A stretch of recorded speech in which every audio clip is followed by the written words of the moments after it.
ఇంకో 10 రోజుల్లో ఇన్సూరెన్స్ డబ్బులు నీ అకౌంట్లోకి వచ్చేస్తాయి. దాని తర్వాత మనీ వస్తాయని వెయిట్ చేస్తూనే ఉన్నాడు.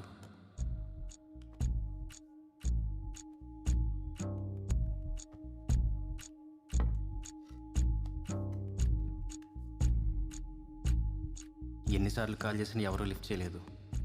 మెయిల్స్కి కూడా ఏ రెస్పాన్స్ లేదు.